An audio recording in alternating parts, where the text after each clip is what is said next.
Great. Yeah, just 2 more minutes.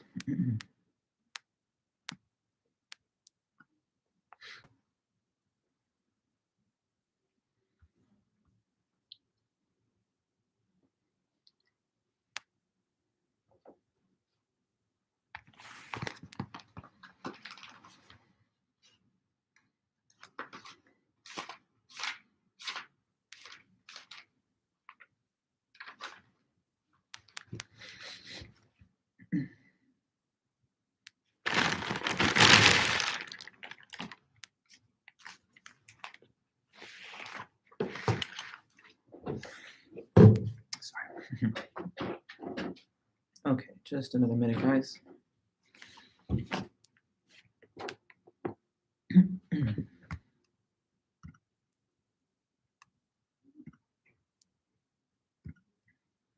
Good morning.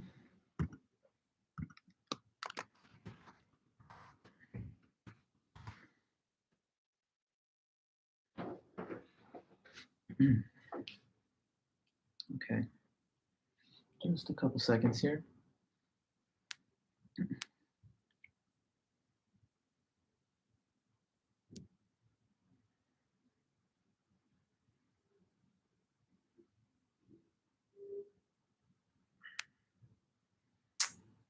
Hello, everybody that's all here.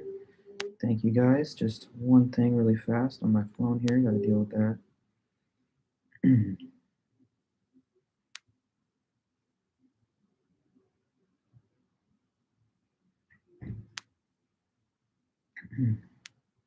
Okay. Cool. So welcome back, everybody. Now it's 11:10. Great to be with you as usual. And just so that everybody's clear and that you know, I'm continuing with the same kind of dual format that we've had, where you just have your full menu of options, whichever live stream you prefer or whichever interface you prefer. You're free to use either one. So right now I'm running the Zoom live stream, and I also have the YouTube live stream going. So you're free to just choose which of those that you prefer, and they're both running live at the same time. As before, I'm going to type all my comments into both of the live stream chats, and you're just free to ask me any questions or react in either of them as you wish. If you're using Zoom, of course, you're free to use the mic or the camera in addition to our live chat that you can type in. But that's how we're basically doing it, and I think this offers the best of all possible worlds to anybody who wants to get the best out of their lecture content here. So great to be back with everybody, and let me just make a few quick points as we start. So I've finished grading the midterms. That you'll probably be happy to know that. I've got all the scores done, and I'll send an announcement later on today after class, after I'm finished teaching. But basically now you can simply request your scores on that midterm at any time whenever you're ready for that. So sorry, I have a quick little DM in my Zoom feed here. Let me quickly just take that question and I'll be right back to the rest of the class.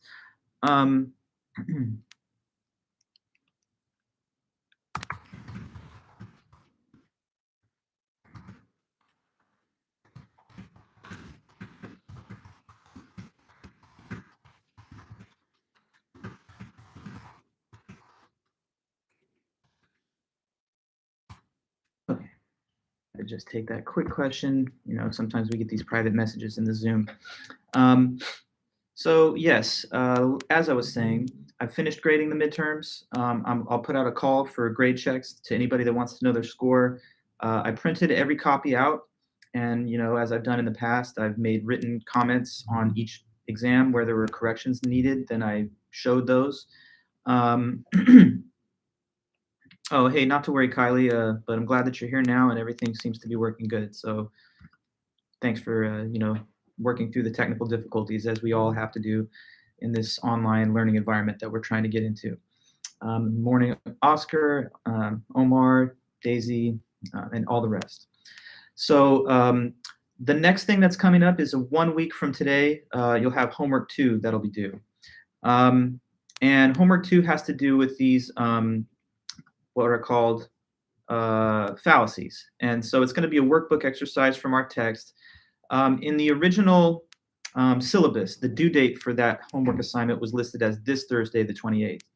But I want to give you a little more time to work on it. So I'm going to give you an additional 5 days, and you'll have until next Tuesday to simply submit your assignment on that. I'll give you the instructions about exactly which page number and what part of the textbook the assignment comes from once we're finished today. I wanted to hold off on giving you the homework directions because the meeting that we have today is what's going to discuss all the concepts that are used on the homework. So I wanted to wait until we actually lectured on the material that you're going to need before I assign it. So anyway, just to repeat what I've just said, midterms are graded. You can check for your score now anytime by emailing me and simply sending a grade check request. Once I get your grade check request, just please allow me within a maximum of 2 days to send your reply back, just because I have a lot of emails coming in, and it takes a little time to scan some of them. But not to worry, if you put in your grade check email, then you're in line, and I'll definitely reply to you no later than 2 days from when you send it. So now we just look forward to the next homework assignment. I'm going to tell you about it at the end of the class meeting today, and I'll also send off an announcement through Canvas about it. And it will be due in 1 week instead of the originally listed due date of this Thursday. So I guess what, today is the 26th, Halloween Sunday, so it'll be the 2nd of November. That's when this next homework assignment will be due. Okay, so then let me first of all try to record the Zoom meeting just in case there's any need for anybody to use it later, or if anybody ever wants me to upload it to our overall class, I'll be happy to do that too. But I got to start the recording first. Sorry, it takes me a minute to find the button once I shrink the screen. Okay, here we go. Got it. So that one's taping, and of course the YouTube live stream records automatically, so that's also there. Okay, and then at this point, I guess would be the time I can say go ahead and leave behind a comment if you haven't done that yet, just to make sure that there's a good record of your attendance today in either chat, whichever you prefer. If you've already left a comment, then that's fine. And if you haven't, then you can just tap something into either the Zoom or the YouTube. Okay, cool. So then, guys, we continue talking about fallacies. I'll just start off with a little review of the 5 fallacies that we studied on Thursday last week. So first of all, fallacies, what are they? They are when an argument contains a logical flaw or an error, and because of that logical error or a flaw, it makes the argument invalid or weak. It makes it such that the premises don't generate the right support for the conclusion. Sometimes fallacious arguments are not noticed by an individual, and we simply buy into the claims that the person is making based on the fallacy. So we want to be skilled enough to understand when arguments are strong and valid, or when the argument is bad and fallacious.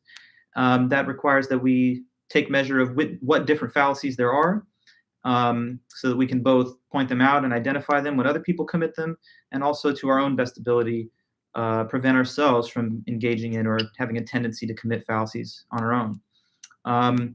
Now, the first group of fallacies that were studied on Thursday last week are what are called fallacies of ambiguity.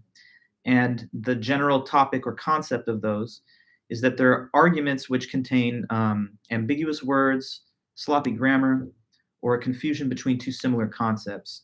And there were 5 different individual fallacies of ambiguity that fell within that umbrella. So let me ask, to get you guys engaged here, what does anybody remember to be one of those fallacies of ambiguity? And once you talk about it or give me the name, then we'll go from there to just review it really quick to get our meeting started. So one of the fallacies of ambiguity is called, I'll just wait for you to give me something in one of these chats. Anybody can tell me. You'll know from your notes or from your memories or the book. But let's go. One of them is equivocation. Okay, very good, Michaela. Yes, there's also amphibole. That's great. Thank you also, Lisa. There's also the accent fallacy, correct. And we just have 2 more to mention, division and composition. Okay, so let's just take all 5 of those one by one and quickly remind ourselves what they're about and what the definitions are. So for the equivocation fallacy, who thinks they have a general idea of what this one is? When a person commits the fallacy of equivocation, what do they do? Or how does the argument go in that case? What's the problem? How would you put that? The equivocation fallacy. I'll give you a minute to collect your thoughts, but just let me know what you think that definition would be.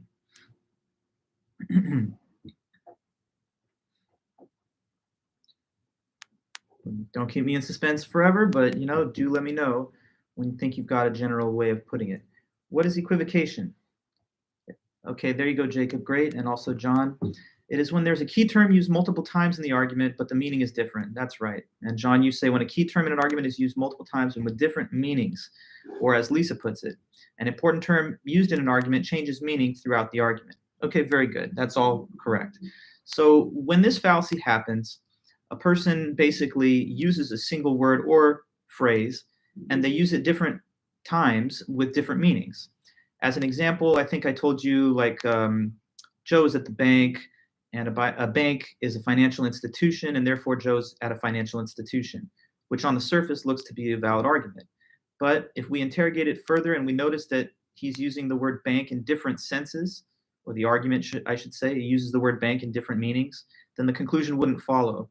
If in the first premise we say Joe's at the bank, meaning Riverbank, and in the second premise we say that a bank is a financial institution, like Bank of America, then we've used the same word twice, but not with the same exact meaning. And therefore, the conclusion that he's at a financial institution does not follow. So we have to make sure that when people use terms in arguments, that they don't somehow switch up the meaning of it halfway through the argument. That can happen in a lot of cases. It can happen in cases where there's more important stuff on the line. I think we talked about how sexual consent could be an example where sometimes the fallacy of equivocation is committed if a person thought that consent had a very strict definition, but then they switched it to a much more, loose and permissive definition, then the claim that consent was obtained might not really follow because we've changed the meaning of it throughout the course of the presentation of the argument. Okay, good. So that's equivocation. Now, next, there's the Amphibole fallacy. And with Amphibole, the problem is that there's a grammatical ambiguity in the argument or statement, which means that it's not possible to tell what conclusion to draw. So with Amphibole, we get examples where there's like a pronoun and it's not obvious what the reference of the pronoun is. If I say to you that, John and Alex were just having a nice talk about his dog, the word his, the male pronoun, it's not obvious to whom the term refers because we had two subjects, one named John and one Alex. And therefore, without any further clarification, we're just left wondering exactly whose dog was the subject of the statement or argument. So make sure that we use grammar and logic and language properly so that we don't get into these confusions about what a term or a phrase refers to. Okay, and then there is the accent fallacy. With the accent fallacy, if you remember, this is when the meaning of an argument or a statement changes depending on which word or phrase inside is emphasized. So by adding a stress or an emphasis to certain words or phrases in a piece of speech or writing, we can sort of change the interpretation of the statement or the word. In one case, we had an example from the book where we imagine a mother sees the daughter and the daughter claims, let me back up. The mother sees that the, garage has been burned down. The daughter clearly did it. And she says, I thought I told you don't play with matches. And the daughter replies back by saying, I know, Mom, I wasn't playing with these matches. I was setting fire to the shed. But by stressing the word playing, it sounds as though the daughter is trying to interpret the mother's rule as don't create games and fun activities with the matches, but it's okay to use them otherwise. Obviously, the original statement was intended to mean just don't use the matches, don't light them at all. Okay, so sometimes with emphasis placed on a word or phrase, we can kind of switch up or change the right interpretation of it, and that would be accent. And then the two more. The division fallacy is when we make a mistake by assuming that a quality that a group has is the same quality that every individual member of the group has. And that's not always true. So like, the United States is the wealthiest country and you're a citizen of the United States. So therefore you're the wealthiest person. But that's not true, of course, just because the country itself has massive wealth does not mean that each individual part of it does. And so that would be one case of the division fallacy. I don't know. the football team is aggressive, and I don't know, Bill is a member of the football team and therefore he's aggressive. But it's not necessarily true. You know, your participation in the group identity of the football game or team may have different qualities than the individual exhibits as a single person. Or, you know, the family, the Jones family is loud. So, so I don't know, one sibling of the Jones family is loud. That's not necessarily true either, because a family can have features that not all members of the family have. Or just to give you one more case, men are taller than women. Danny DeVito is a man, and therefore he's taller than women or the average woman. But that's, again, not true.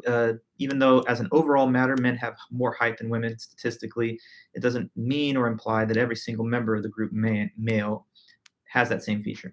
Okay, now composition is like the reverse of division. It's a problem going in the opposite direction, where one makes the false assumption or inference that just because an individual member of a group has a feature or characteristic trait, that the whole group does have it too. And that's, again, not necessarily true. If I say to you that the rooms in the hotel are small, that does not imply that the hotel is small. If I tell you that the atoms in my body cannot be seen without a microscope, it certainly does not imply that my whole body, which is the composite of them, cannot be seen without a microscope. Or one more example from the book, sodium and chloride are highly toxic to human beings, but that does not imply that sodium chloride, the combination, the compound of the two, is toxic to human beings, because that's just salt. So the individual elements by themselves are not good for us, but when they form a compound molecule, they are not a problem at all. So these are different examples of the fallacies discussed last meeting, just to kind of get our class and our week started with a little review here. But now we're going to continue on to some new notes on the same overall subject. So right now we're going to learn about another group of fallacies. And the fallacies of interest for today are called fallacies of relevance.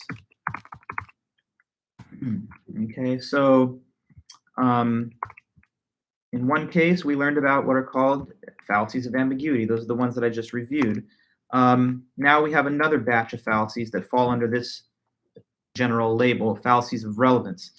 And what makes them fallacies of relevance is that basically, in all these different fallacies that we're going to list, one or more of the premises of the argument is irrelevant or is unrelated to the conclusion. Okay, so here I'll put that definition in the chat.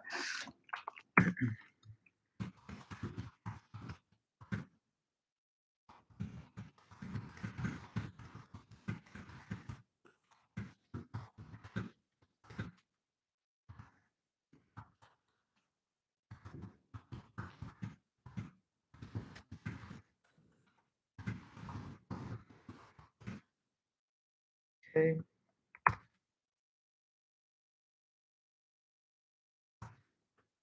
Here we go. So fallacies of relevance, definition. When one or more of the premises of the argument are not relevant or they're unrelated to the conclusion. Okay, now as you guys know, with the concept of arguments, they are always just attempts to try and prove some claim to be true based on a set of premises, which are the evidence that's supposed to back or support the conclusion. But for it to be a good argument, the premises, of course, have to have a relationship to the conclusion. They have to be at least relevant to the conclusion or somehow supportive of the conclusion. But it would not be a good argument, and it would be a fallacy, if the premises that you're using as evidence do not actually have good relevance or support towards the conclusion. So fallacies of relevance are called that because, again, some of the information given as evidence for the conclusion does not even really relate to the conclusion, and therefore they don't provide the right support for it. Now, we're actually going to learn 8 of these different fallacies of relevance today, so this is a bigger group of examples than from last meeting, because fallacies of ambiguity, there were 5, and now we have fallacies of relevance, there's 8. So let me first list these 8, and then from there we'll go over each one and talk about their definitions and give examples. So fallacies of relevance include personal attack.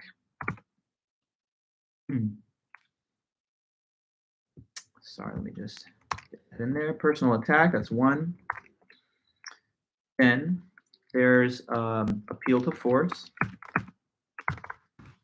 Number 2, that's the second one, appeal to force. Third possible fallacy of relevance is appeal to pity.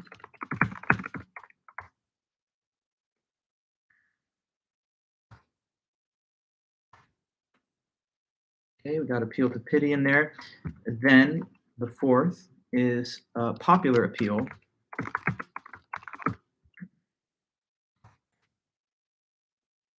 Okay, and then after those, the next item is appeal to ignorance.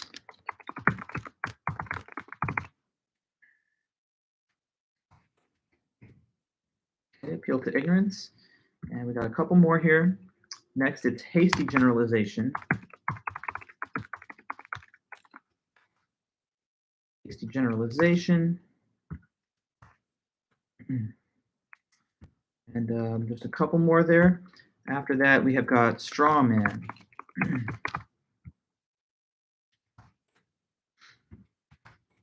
And then finally, the last of these 8 is what's called red herring.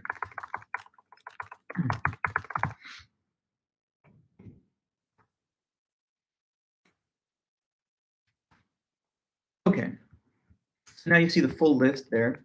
Personal attack, appeal to force, appeal to pity, popular appeal, appeal to ignorance, hasty generalization, straw man, and the red herring. So there's 8 of these, and we just want to get clear on the definitions of the 8, and that's our mission for today. Understand the definitions, understand the examples behind the definitions too.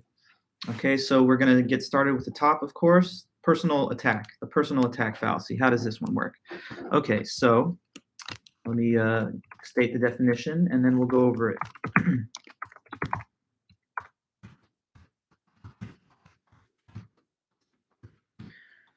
Okay, so the personal attack fallacy is simply this. It's when somebody does not agree with the conclusion of somebody's argument, but instead of presenting a logical response, a logical counter-argument, where you question the accuracy of their premises or you challenge the support that the premises give to the conclusion, instead of making some kind of logical counter to the argument, one just makes a personal attack on the individual who presented the argument. So I'll put it here in both chats. Instead of making a logical counter argument,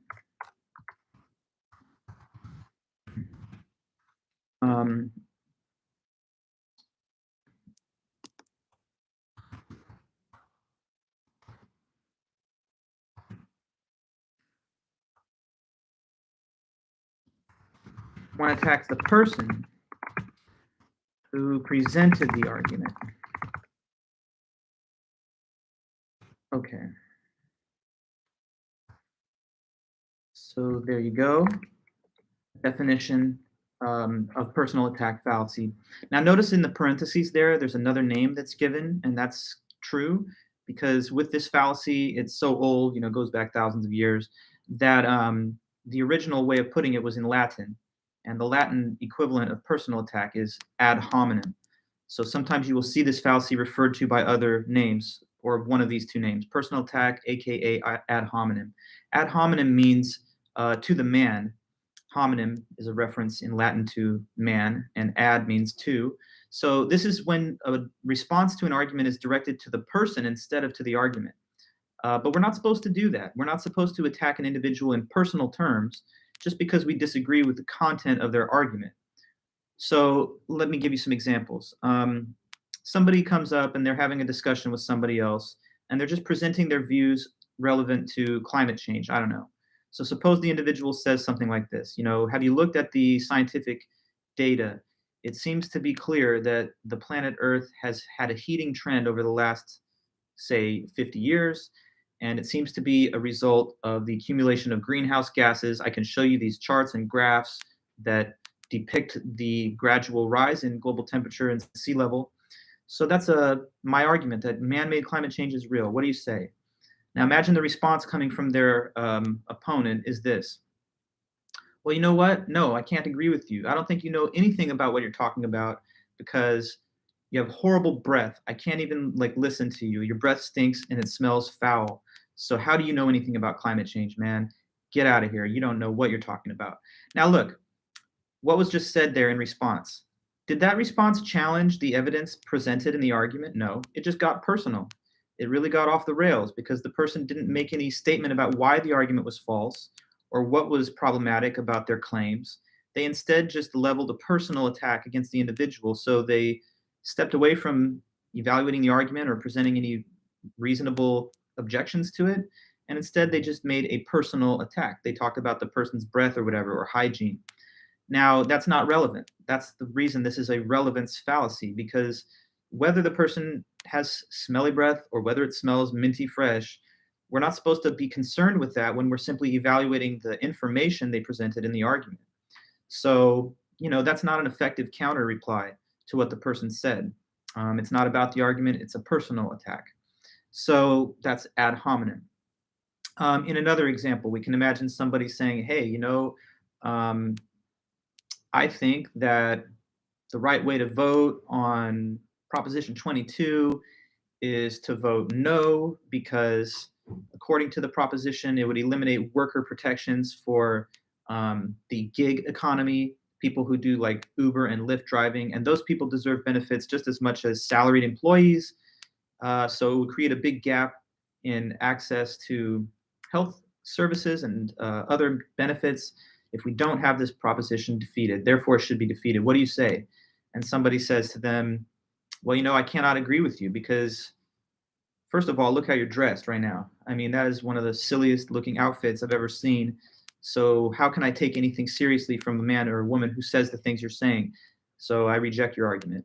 Once again, though, you guys getting the vibe here that that's personal attack? That's really not relevant to the information that the person gives in the argument itself. And so if anybody does this to you, right, the best way to respond is not to take the bait and to, start attacking them, because that's kind of the instinctive response many of us have. We get a little defensive when people start making personal attacks on us.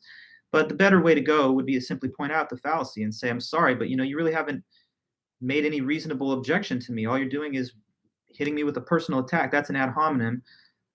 So, you really don't have a stronger view.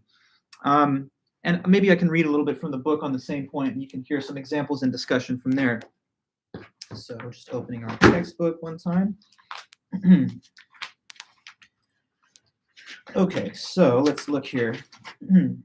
The ad hominem fallacy, or personal attack, occurs when we disagree with someone's conclusion, but instead of presenting a counter argument, we attack the person who made the argument. So in Kentucky in 2015, there was a clerk, Kim Davis, who refused to issue marriage licenses to same-sex couples. And some of her critics said stuff like this: how can this woman refuse to certify these marriages? After all, she's been divorced 3 times.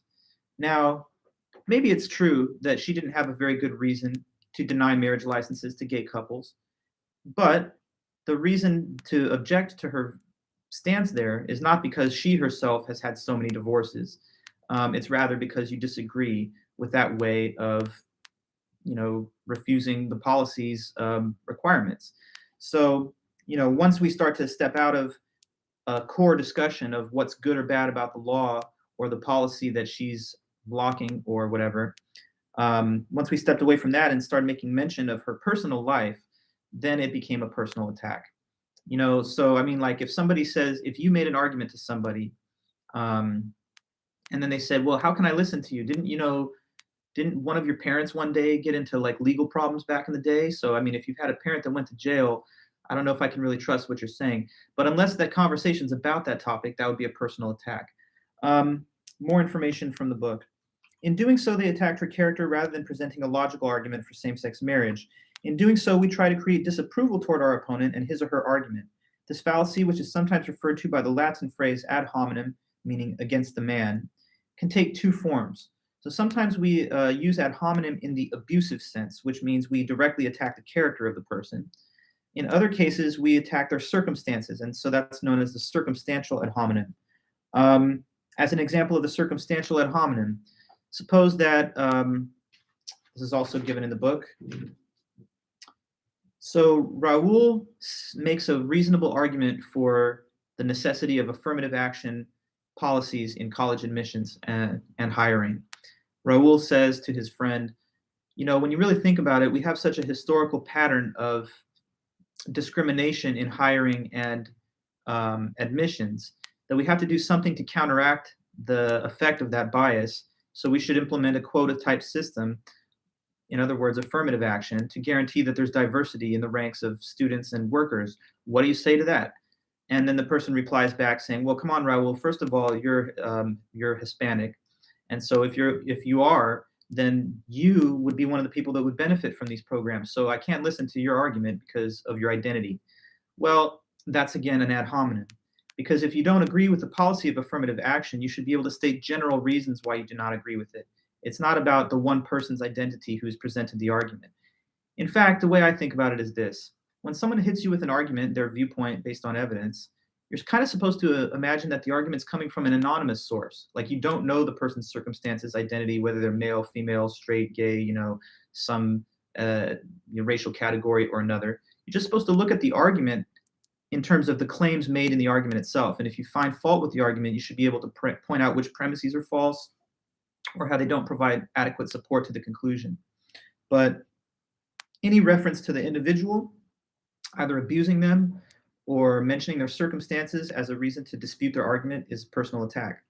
Some other examples from the book.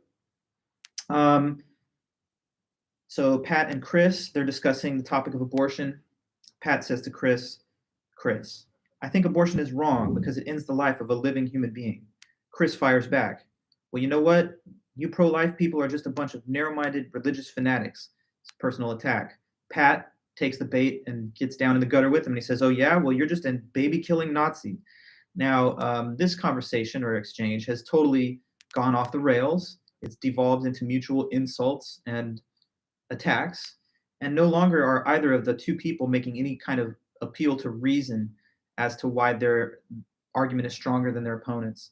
So that's something to remember. Just naturally, we sometimes want to clap back and make a personal attack against somebody if they say something to us that's personal. We want to return the favor, as it were, but we shouldn't do that because then we start committing the same fallacy as the other person, and it's better to take the high road. Let the other person commit these fallacies and personal attacks while you stand back and say, but don't you have a better argument, or are you just going to resort to these insults? That must mean that you don't have a solid argument to reply with. Okay, so people with good critical thinking skills should not respond to a personal attack by returning the insult. Instead of doing that, you should simply insist on the credibility of your argument and ask the person why they don't agree with it. Okay, so hopefully that makes some reasonable sense to all of you, the personal attack fallacy, but we got more to cover. So I'm just going to go ahead and move on to our next example, and that is appeal to force.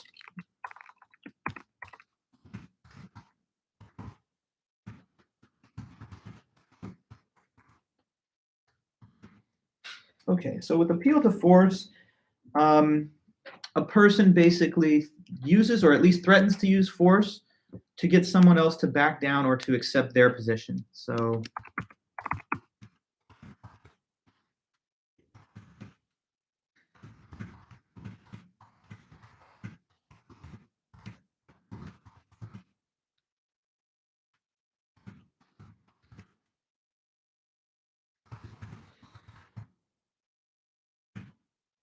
okay. There's our definition real fast. Appeal to force, aka scare tactics. Okay, so that's another name that the textbook offers us as a synonym for appeal to force. So whether we call it appeal to force or scare tactic, here's what it is. It's when a person uses or threatens to use force to get somebody else to back down or to accept their position. So imagine that you are hanging out with your parents one of these days, and you're having one of those lovely conversations about something that you guys don't agree about. And, you make your reasonable argument about the conclusion that you have. You say this to your, mom or dad or whoever it is that's your parents. Maybe you make the case to them that there's a certain kind of government policy that you support or that you don't support.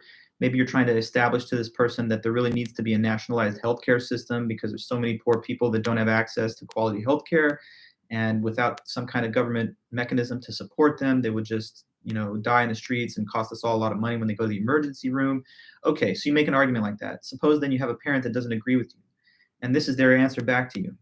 You know what? No, I totally don't think that's correct. And if I was you, I wouldn't be saying that, because who pays your tuition? Okay, now, can you follow me? What kind of threat is being mentioned by this parent to their child in the imaginary interaction that I'm talking about? I wouldn't be saying that if I was you, because don't forget who pays your tuition. Clearly, what's the threat? Let's just know. Making sure that we're all on the same page here. So let's see what you think is the given threat in that example.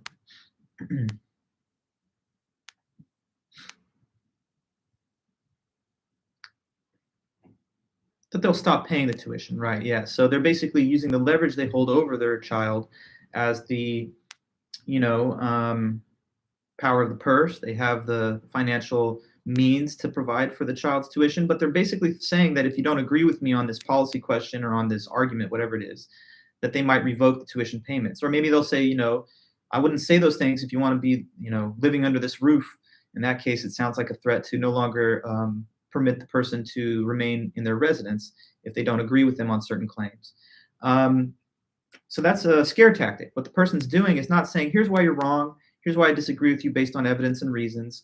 Instead, it's basically like, back off and change your mind to mine, or else. So that's kind of how the scare tactic fallacy, appeal to force fallacy works. It's like, change your view or adopt my view, or else, and then the or else is whatever the threatening thing is, or the actual use of force. So don't disagree with me or I'll slap your face. That would be a very overt and blunt example of the appeal to force fallacy. But keep in mind that it doesn't have to be literal force. The force can be just financial. It could be legal. It could be the revoking of some kind of benefits that were otherwise extended to the person. But in those cases, the person really does not have a solid objection to whatever you're saying. And it really doesn't strengthen their argument at all, because if a person has to resort to threats, essentially, to try and get people to agree with them, then that must mean that they can't actually make the case without the threat. Now, sometimes people will try to use scare tactics to generate interest in something. Like maybe somebody says, watch out for the development of artificial intelligence, because maybe someday they'll be smart enough to take over human beings and enslave us. I guess in a case like that, the argument is relying on fear to oppose the policy rather than some kind of rational consideration of what might actually happen. So I don't know, let me see. In the book, the fallacy of appeal to force or scare tactic occurs when we use or threaten to use force, whether it is physical, psychological, or legal, in an attempt to get another person to back down on a position and to accept our conclusion is correct. Like the personal attack fallacy, using an appeal to force may work in the short run, but intimidation almost always damages trust in a relationship and is symptomatic of poor communication skills and faulty reasoning. Now, one thing to mention just briefly is that not every warning of a scary outcome is an appeal to force. It can be rational and valid if what you're telling them to be afraid of is not something that you are threatening to do to them, but rather something that in the natural course of things could in fact be harmful or dangerous. So imagine that somebody says, hey, I wouldn't drink and drive if I was you, because if you drink and drive, you very well could lose control of the vehicle, cause an accident, hurt yourself, hurt other people. And I know you don't want that. So I would say don't drink and drive. Now, is that an appeal to force? No, because I'm not saying if you disagree with me on something, I will make good on a threat, or I will use some type of leverage or force over you to get you to bend to my opinion. In this case, the individual is just warning them that regardless of what I believe or don't believe, you put yourself at risk by driving drunk. So that's not an appeal to force fallacy. Or if I say to somebody, watch out, if you're not vaccinated, you're much more likely to contract the coronavirus and maybe cause harm to yourself or your family. That's not an appeal to force, because I'm not the one who says I stand to harm you or to set back your interest if you don't agree with me on something. I'm just talking about how there's a general risk that a person takes, and if it's valid that that risk exists in the external world, regardless of my views, then it's not an appeal to force. Okay, So good. Hopefully that's clear. Um, Sometimes the might makes right concept is what you can think about with appeal to force. Somebody says, I have leverage over you, I hold that over you, and therefore I have the power to make you conform to my views. But when people do that, you just have to say, I'm sorry, that's an appeal to force. I need you to give me a better argument because you're not just going to scare me into accepting your views. Okay, so if we're clear about that, then we can go on to our next example, which is appeal to pity. And I think appeal to pity is kind of one of the easier ones. Sometimes people call it appeal to emotion, but going with what our book says, we'll call it appeal to pity. So this is simply when pity is invoked in an argument, but it is irrelevant to the circumstances. So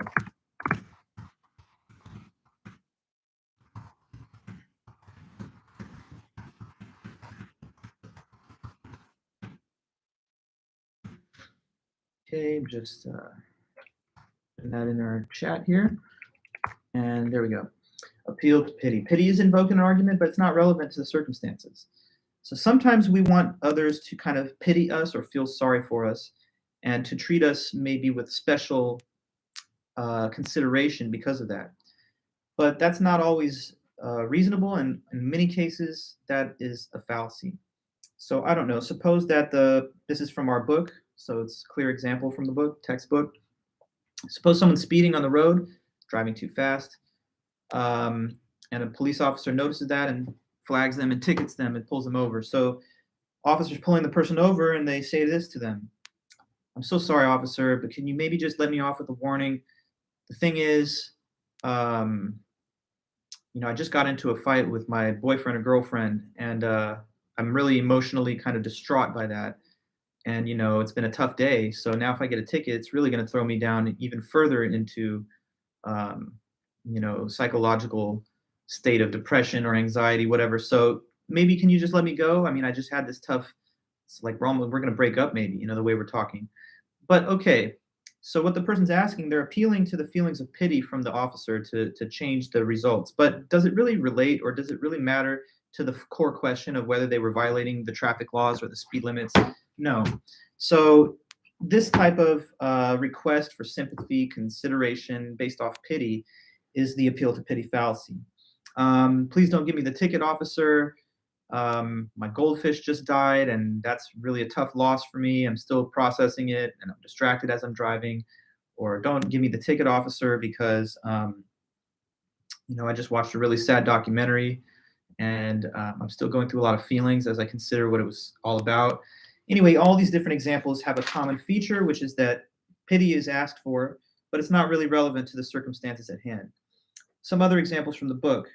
I don't have time to type up my assignment for class tomorrow morning because I promised my friends that I would go to the movies tonight.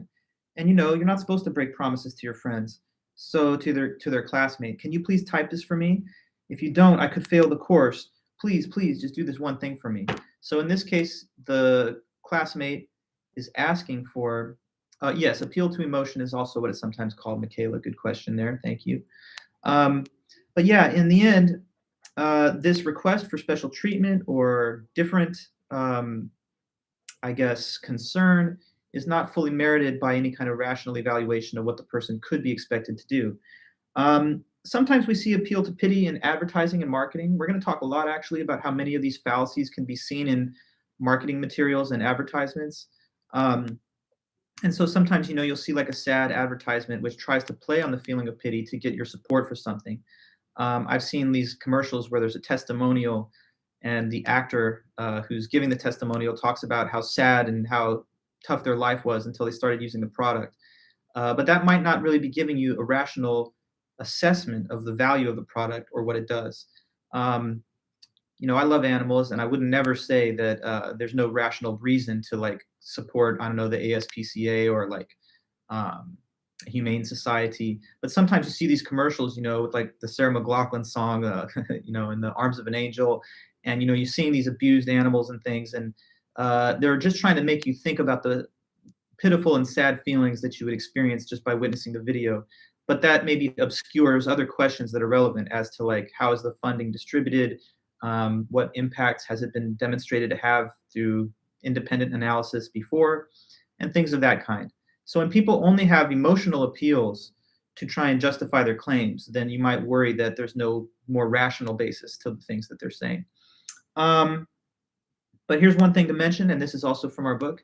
Not every request for special consideration or sympathy is a fallacy. Sometimes it can be justified if the level of seriousness is beyond a certain point.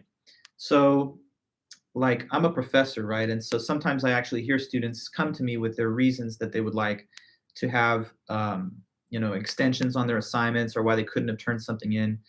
And it would be an appeal to pity if the person just said, yeah, I'm just really stressed out right now and I feel overwhelmed. Can you please just give me some extra time? Because everyone has to deal with those common stresses that we all deal with. On the other hand, though, if the student says to me, yeah, like I'm in the hospital right now, I had a terrible automobile accident yesterday and they need to do surgery, so that's why I couldn't quite complete the assignment, then it would be totally fair for me to grant some kind of accommodation to their request, because it's not just pity that we're talking about there. There's a real serious need for the special consideration.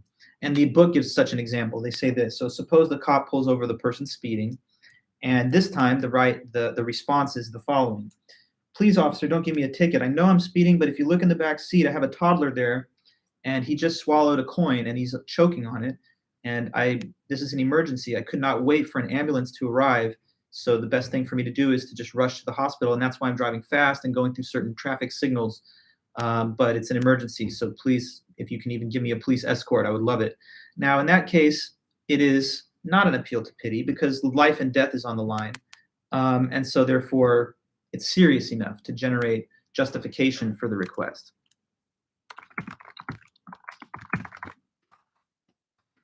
Yeah, sorry, I just had a quick DM that I had to reply to there. But at any rate, yes, there's our appeal to pity fallacy. And what it says in the book on this is, in this case, we would consider the officer grossly insensitive and perhaps even criminally at fault if they gave the parent a speeding ticket instead of escorting him and his child to the hospital as quickly as possible. Many charities also appeal to our sense of pity. Once again, there's no fallacy in cases where the pity is logically relevant to the appeal to help. Okay, so we have appeal to pity and some examples then.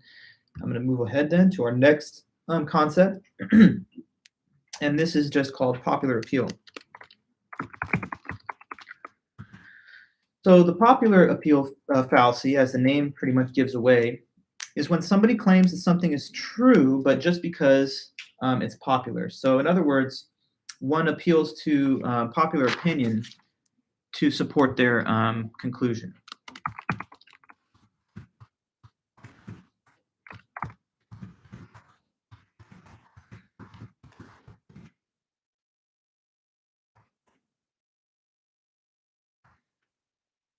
Popular appeal. One appeals to popular opinion to give support for their conclusion.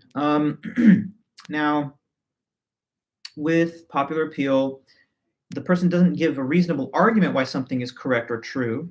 Instead, they just say it's because it's popular that it's correct or true. And that's not a good enough reason, because obviously sometimes things that are popular can be wrong, or the majority can be wrong. So when something is correct and true, you should be able to argue on independent grounds that it is. And if it's popular, then you should be able to point out why it deserves the popularity that it has achieved, instead of just saying it's good, true, or whatever because it's popular. As an example, what if I say to you that the iPhone is much better than the Android phone, just because why? Let me know what you think could be the answer here.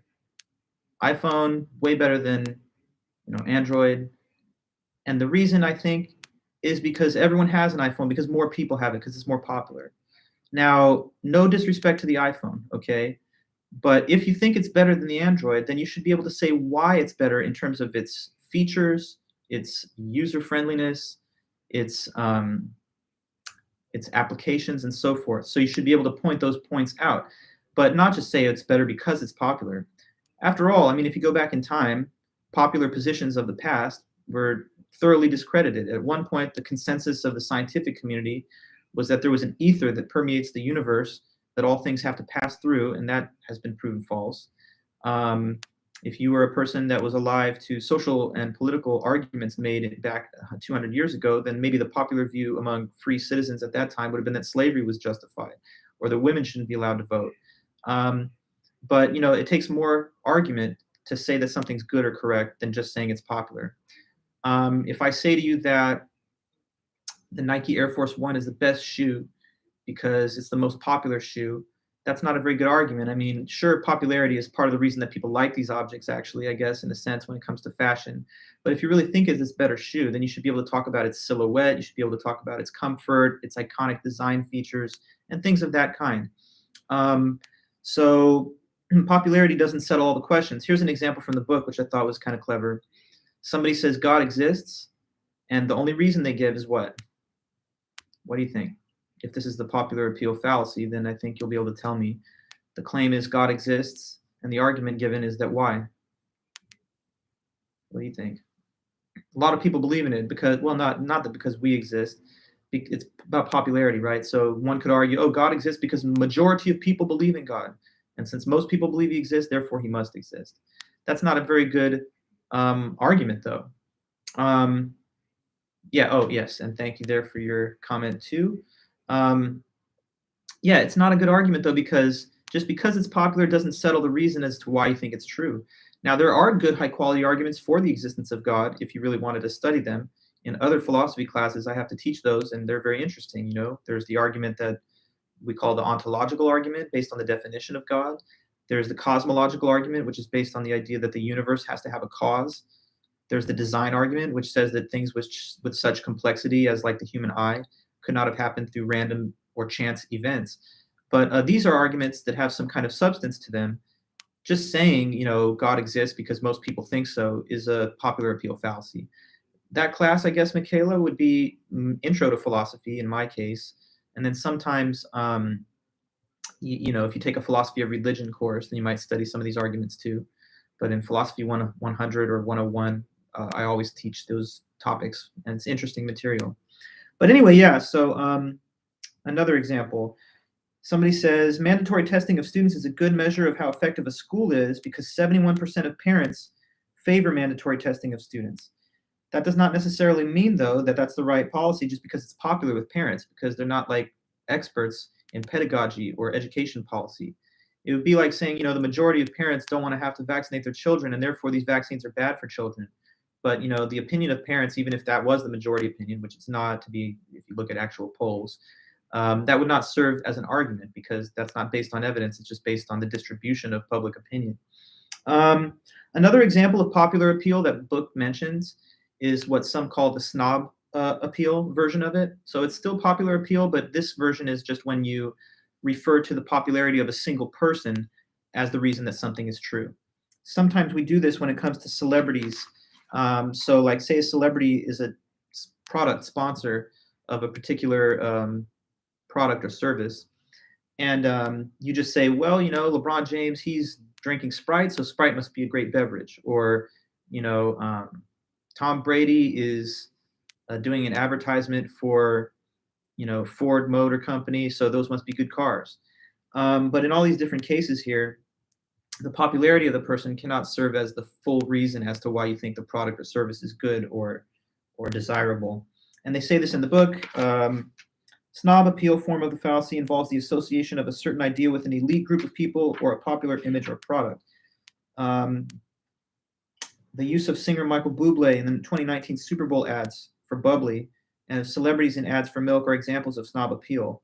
Indeed, this fallacy is particularly prevalent in ads that attempt to create a market for products such as fancy cars that we would not ordinarily consider purchasing. So anyway, as critical thinkers, we need to keep in mind that a particular position or conclusion is not necessarily right just because the majority or an elite group accepts it. Think about questions or judgments of artistic merit. What if I told you, the best movie is just whichever movie is number one in the box office because that's the one that's getting the most money, so it's the most popular. That would be a very poor way of doing film criticism, right? Because you're supposed to say what the movie is like and why you think it's good or not. Or if I just said to you, the best artist musically is whoever's charting number one on the Billboard charts because that's the most popular artist. A lot of people who follow film and music would disagree and say that the things that are the most popular to the masses are often the things with the least artistic merit. Because it takes a person with a little more refined sensibilities to find those things that have greater artistic value. So anyways, I'm not saying that popular movies or music is bad, but if they're good, then there should be a way of arguing for it that's direct instead of just saying it's popular and that's why it's good. Okay, so we can go ahead then with appeal to ignorance next. And let me just put the definition in there and then we'll go over it.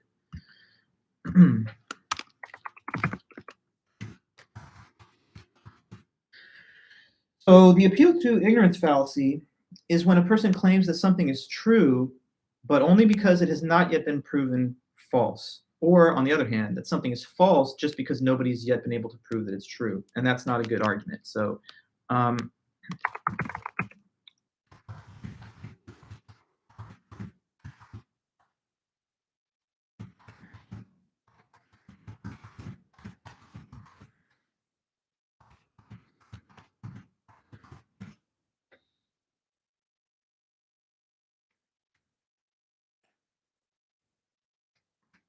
okay, so appeal to ignorance. A person argues that something is true, but only because it has not been proven false. Okay, so what if I tell you this, and I'm using this fallacy, but let's see if you can figure out how the conclusion would go.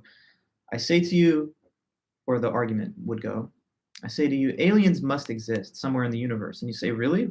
What's your thinking, or what's your argument for that? And I just say, well, come on, because I think they have to exist. Because why?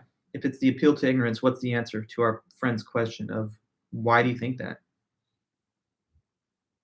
They must exist somewhere out there because why? Just follow the definition, and I think you'll be able to say somebody claims they do exist because why?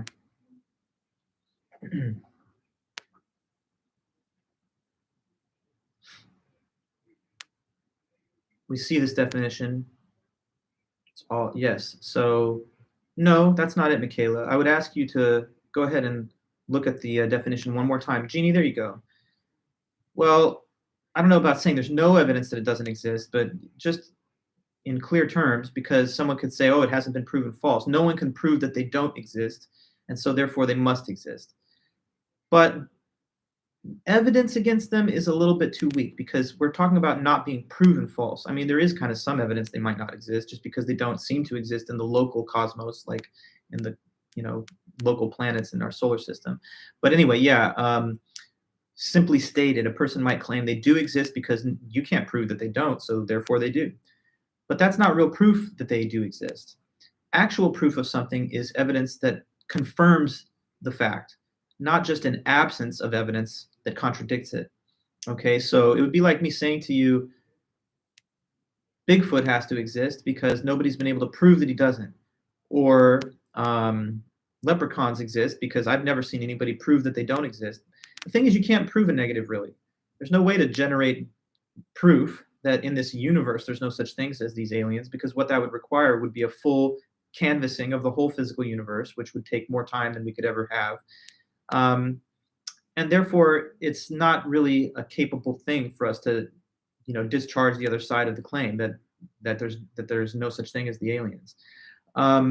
What would count as evidence for their existence is if we got proof that they do exist. So, like if the Mars rover started to beam back little video from the surface of Mars of little life forms there, then we could say at that time that that's evidence that they do exist. But you can't generate proof for something just by saying it has not been disproven. So that's what the book gives us as one example. It says UFOs don't exist. No one's been able to prove that they do. That would be the other possibility. Someone says they don't because no one has given proof that they do. So absence of evidence for something is not the same thing as evidence for it. Or I should say absence of evidence for the contradiction of something is not the same thing as positive evidence that the thing is true. Like here's one. People talked a lot about what they thought were like problems with the election in November, but there was no proof given that there was any kind of significant or widespread fraud. Some people nonetheless were like, yeah, I think the election was fraudulent because nobody's been able to prove that it wasn't. Even that's kind of not a very good statement to make because there is a lot of proof because the votes were certified by all the election administrators of all 50 states and then voted on by the Electoral College. But anyway, if a person says, I think there's fraud unless you prove otherwise, they don't have evidence of fraud, So one exception to this that I have to point out, which is mentioned in the book, is this. So in law, as you guys probably know, we have a principle that says innocent until proven guilty. And you might look at that and think, but hold on, isn't that an example of this fallacy? Because we can't just assume innocent on the basis that you can't prove otherwise. Yes, it does fit the description of the fallacy, but there's a reason that we treat the case of law differently than everyday life. We grant a presumption of innocence because we don't want to make it so easy for the state to deprive people of their liberties by jailing them without overwhelming evidence that they committed a crime, because it's generally a worse injustice to convict an innocent person than to let a guilty person go free. So in law, therefore, we grant you a presumption of innocence unless and until we can prove guilt. But in life, we don't say we grant the presumption of truth to your assumptions until we can prove otherwise. So, I mean, if you believe in aliens, we're not just going to say, yeah, we assume it's true until we can prove that it's false. In life, you have to wait for evidence before you make judgments, or otherwise you're prejudging the case. But in law, because of the demonstrated necessity to not grant the government too strong a hand in depriving citizens of their freedoms, we grant a presumption of innocence in that one kind of special context. And that's what it says here in the book. It says, there's an important exception to the fallacy of appeal to ignorance. In a court of law, a defendant is presumed innocent until proven guilty, and the burden of proof is on the prosecution, not the defendant. This legal principle was designed to prevent punishment of the innocent, which is considered a much greater injustice than letting a guilty person go free. In addition, because the government is much more powerful than the individual, the principle helps level the playing field. So anyway, when you make claims in real life, the burden of proof is on you. If you say something is true, then you should have proof to back up your claims. But in a court of law, we place the burden of proof on the prosecutors, not on the person who claims innocence. And so that's just a little difference in the way we operate as rational people and critical thinkers in everyday life versus the presumption of innocence granted for the special purposes of the law. Okay, now we just have a couple more then of these concepts to close off the meeting today. The next one is the hasty generalization. So let me put that in our chat. Okay, so with hasty generalization, here's what happens. Somebody makes a universal claim, but they do it based on a sample that is either too small or biased or unrepresentative. So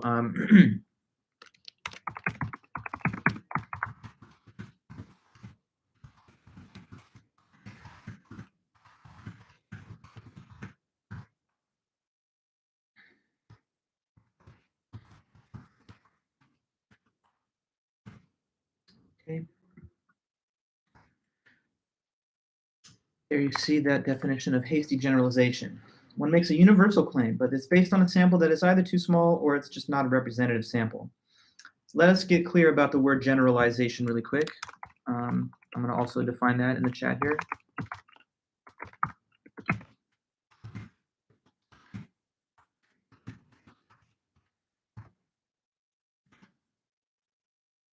Okay, so what a generalization is just a sort of fancy looking word for what we call an all statement. An example could be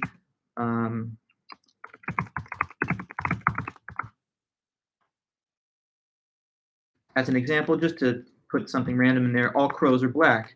That's a general statement about all crows, not just some, not just most, but every single one. Now, what a hasty generalization is, the word hasty means fast or too quick. So a hasty generalization is when you jump to the conclusion of an all statement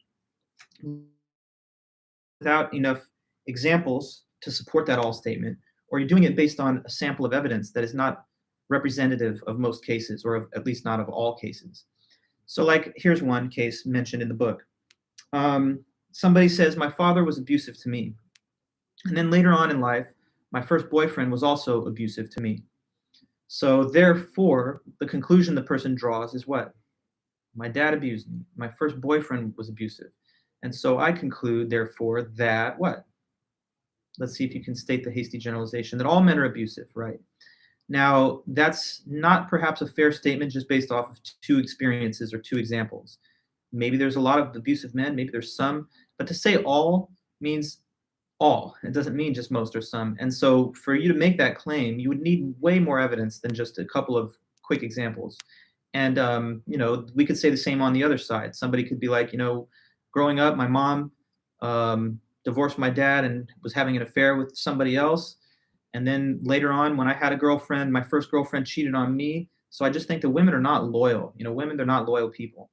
But of course, in the same way as the previous example, this would be a hasty generalization derived from, a tiny number of example cases.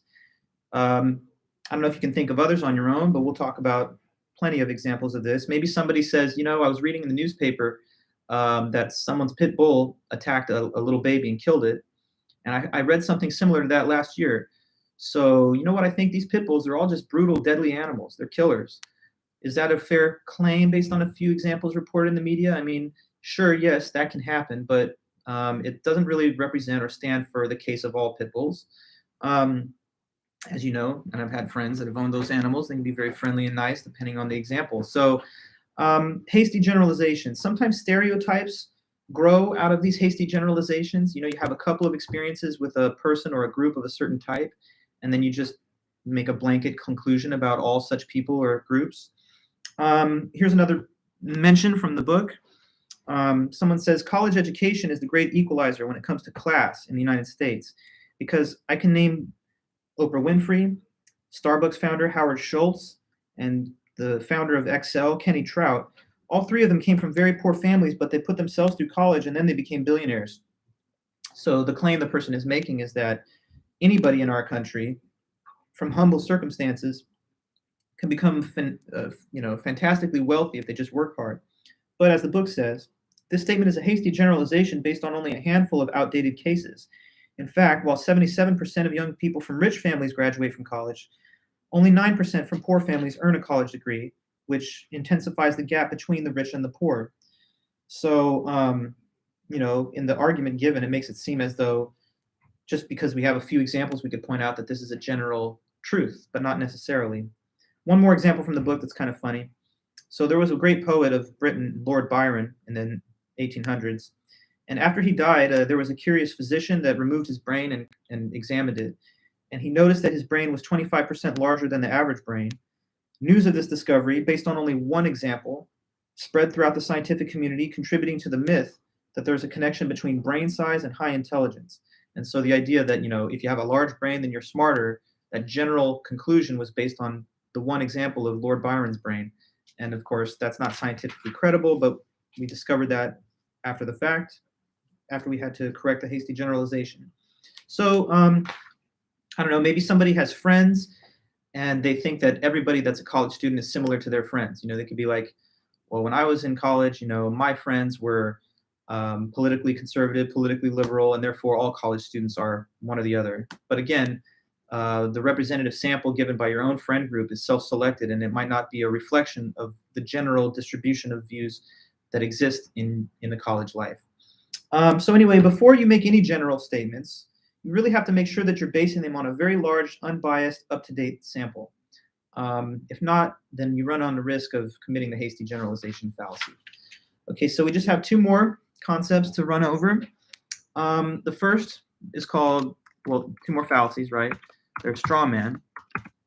Okay, so let me cover this. Straw man is when you distort or misrepresent your opponent's argument to make it seem easier to debunk or to refute. So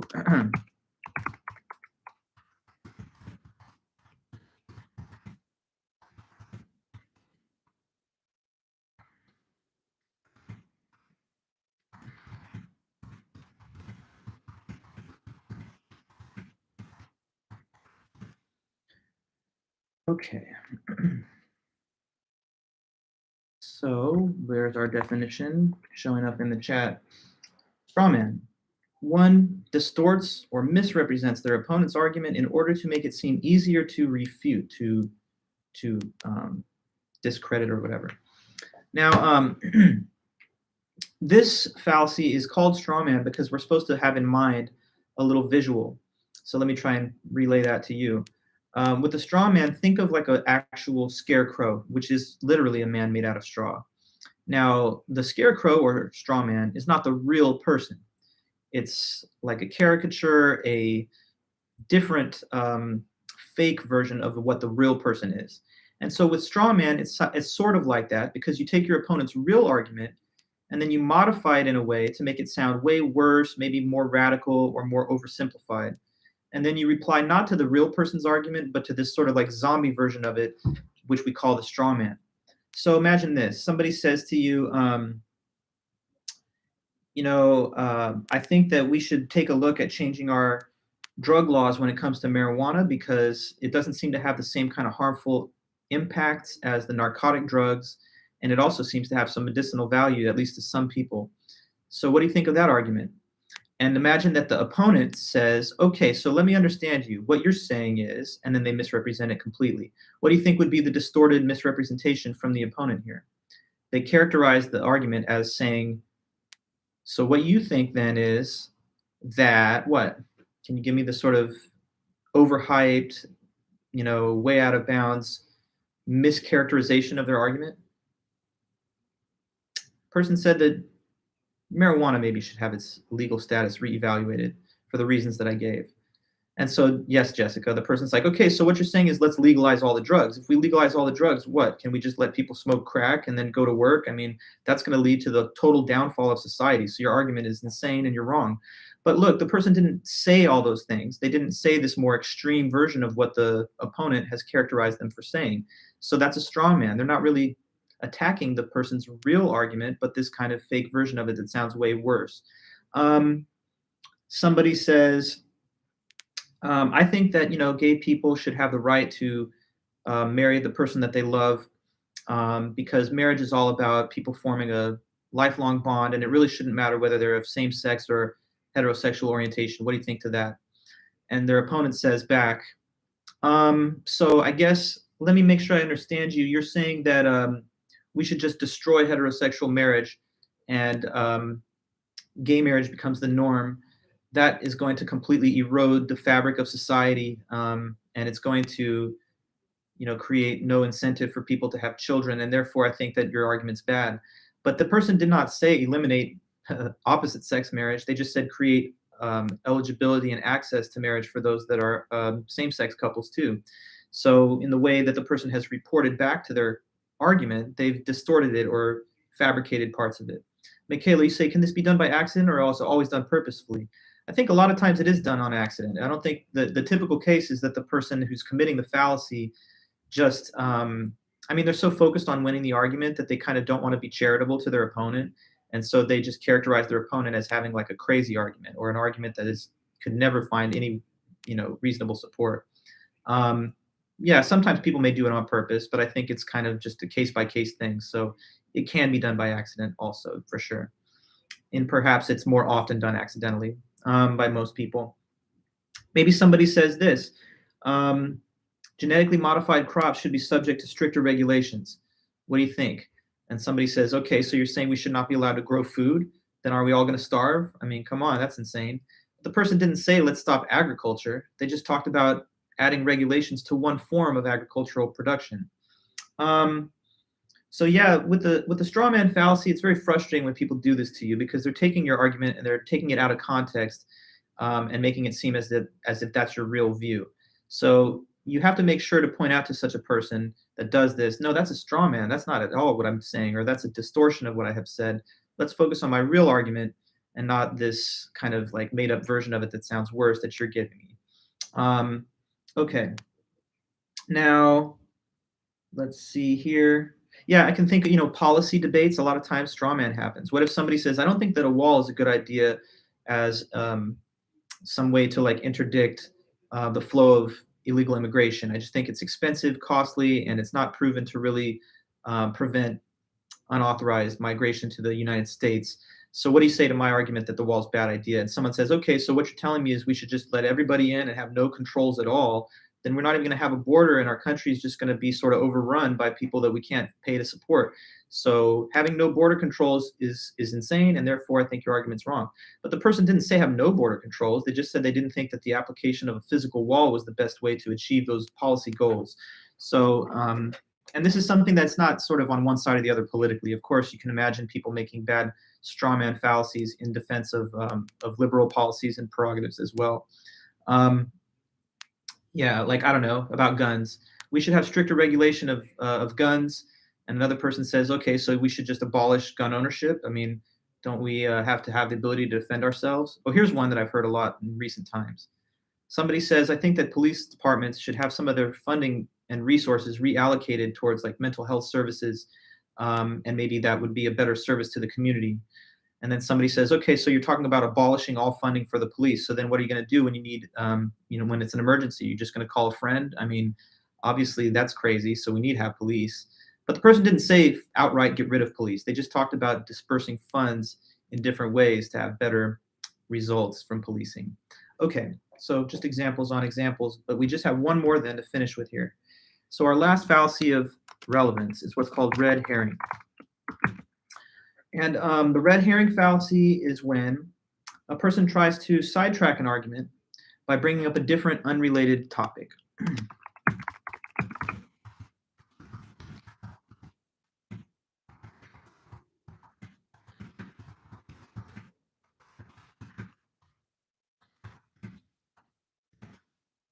Okay. There's the typed out definition of red herring. One tries to sidetrack an argument, but by bringing up a different, unrelated issue or topic. Now, so suppose that somebody goes off and says, climate change is real, science proves it, I have all this evidence collected from meteorological weather data over the last 100 years, and so that's my view.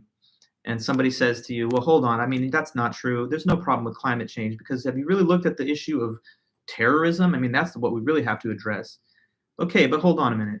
Is that really a way of saying that climate change is not an issue? It's just bringing up a different topic, something that's not the same topic. And so it's trying to distract. Like if somebody said, I don't know, so one of the press conferences of President Biden, he was getting sort of pressed by the media to say, well, what's wrong with your immigration policies at the border? Because we seem to have a lot of people surging to the border under your more permissive immigration controls. And then Biden says something like, yeah, but right now the real issue in America is the coronavirus. We're trying to control the coronavirus, get everybody vaccinated. But that's a nice little example of a red herring, because it's saying that one issue doesn't matter because here's a different issue that we should focus on instead.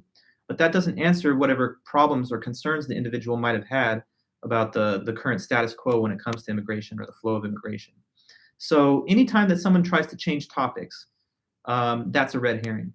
I remember in the political debates going on between Hillary Clinton and Donald Trump, oftentimes partisans of the right would reply to any arguments made by Hillary, but her emails. What about her emails, though?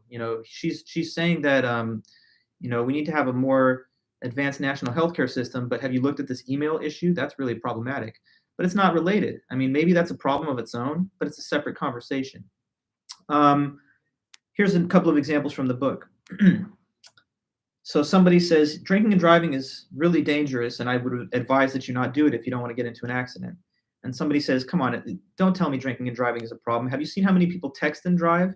So come on, get out of here with this stuff that I shouldn't drink and drive. That's just changing the topic, though. It's just pointing out that there's some other dangerous thing that people could also do while driving, but it does nothing to establish the safety or wisdom of drinking and driving. It doesn't show why drinking and driving is something that's not dangerous or risky. So it's, an example of a red herring. Here's another example. Sometimes, our country does things that we should criticize. Like we could talk about the treatment of detainees held in Guantanamo Bay prison. So somebody might say, we have to have certain human rights standards as a United States because we want to leave a good example. And the behavior of some of our, military members towards detainees in our custody has been inadequate. And then maybe somebody gives them this response by saying, oh, come on, don't tell me that. Have you looked at what they do in other countries? I mean, if you live in, say, like North Korea and you even try to criticize the government, you're going to be tortured and executed. So why are we complaining about the bad behavior of United States service members with detainees in our custody? But that's a red herring, because it's changing the subject from what our obligations are to how other countries are even more deficient in their obligations too. It would be like as if somebody said, you slap a person and they're like, what are you doing? That's wrong. You shouldn't slap me. And then you say, well, come on. I mean, don't complain about getting slapped, because I think, don't you know that some people will just randomly shoot, people in public, for no good reason. So obviously this isn't a real issue, but it's pointing out something unrelated to the current case. Just because there's other things that are bad and wrong for people to do doesn't provide any kind of justification or support for the one thing that one is doing that's bad and wrong. So let me just close with this on the red herring. Red herring has also got a name that refers to a little visual that kind of keeps it memorable to you. So what a herring is literally is a very smelly little fish. So a red herring is a pungent, stinky little fish. And they would use these red herrings to train hunting dogs in Britain and in other places, but originated there. So say that you have, you're out on a hunt and you shoot a pheasant from 100 meters away, and it falls to the ground, and you want to have your dog, foxhound, bloodhound, whatever, go retrieve it and bring it back to you. So you bring these dogs along on the hunt to play that role. But you have to train them to be good at the act of fetching and retrieving it. And what they would do sometimes to make sure these dogs are well trained is that they would try to distract them by placing literal red herrings at diagonal tangents away from the direct line forward to the fallen prey. And what they were trying to do is to see if the dog will be distracted from the target that it's trying to pursue by these smelly red herrings that will cause it to veer off course and go towards them instead. Now, when the dogs are well trained, they don't get distracted by the red herring, and they go straight for the proper prey that the hunter was hunting. But in the process of training them, sometimes they will be distracted by these red herrings. So that's kind of like a metaphor, okay? In life, when we're exchanging arguments with people, we have to stay focused on the topic at hand. And we can't allow somebody to distract us or throw us off the scent of the argument, as it were, by dropping these red herrings that don't really relate to the topic itself directly. So when people do that, it's better for you to say, hold on, let's steer back towards the first topic. We can talk about that other thing later, but I'm asking you whether you think this is true or correct, my conclusion, yes or no, on its own terms. Okay, so that's everything I had for us on these fallacies of relevance. That was our goal today. We got through all of it. Like I say, I'm going to assign to you the second homework problem set. And what it's going to be is exercise 5-3 in the textbook. I'll add further details to follow, but it's exercise 5-3 and it's letters A through Z. So that's 26 examples from our book. And this is going to be due in a week by email, obviously, to me, anytime prior to class time next Tuesday, the 2nd of November. The examples A through Z, there are 26 different written arguments or statements. And what you basically just have to do is tell me which fallacy of relevance is seen in each one. So the fallacies of relevance are the only ones that are used in this homework. So there's nothing about equivocation or amphibole or those others, and there's nothing from the next batch that we will learn next time. So the topics covered today, the ones that you see listed in our chat, personal attack, appeal to force, appeal to pity, popular appeal, appeal to ignorance, hasty generalization, straw man, red herring, those 8, those are the options for your answer to each of the questions A through Z. So all you have to really do then is find which of the 8 fallacies is used in each example and simply give the name of it. What page is it?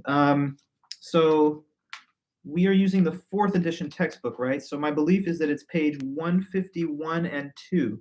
In the 5th edition textbook, it's 159 and 60.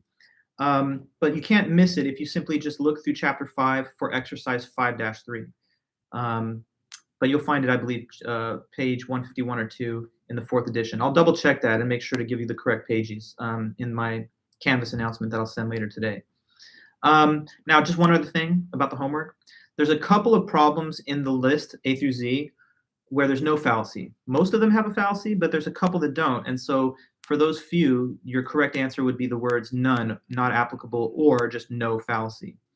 Okay, great. Thank you, Eric. It is page 151 for the 4th edition. Yeah, so, then you have 9 optional answers for each question. The name of one of those 8 fallacies or the words no fallacy. And that'll be all that homework assignment involves. That'll be worth 100 points towards your grade if you get all the questions right, and it's due in a week. But now that we've got these topics of fallacies of relevance behind us, we can actually do the homework. So you can do that at your leisure now. So as I said before, I have finished grading the midterms. You'll be free to request your grade from me, and I'll get it back to you within 2 days for any request that you send. But for now, anyways, I'm going to have to let the meeting end and close our streams. So thanks so much to everybody here. I really appreciate your attendance and participation. I'll see you soon. If you need anything, just email me and I'll be in touch. But until then, take it easy. So I'm closing the Zoom first. Okay, bye-bye, guys. And to the YouTube stream, I'm going to close this one too. Just give me 1 second for that. All right, have a great day then, all you guys, Lisa and the rest, and I'll see you next time. Bye-bye.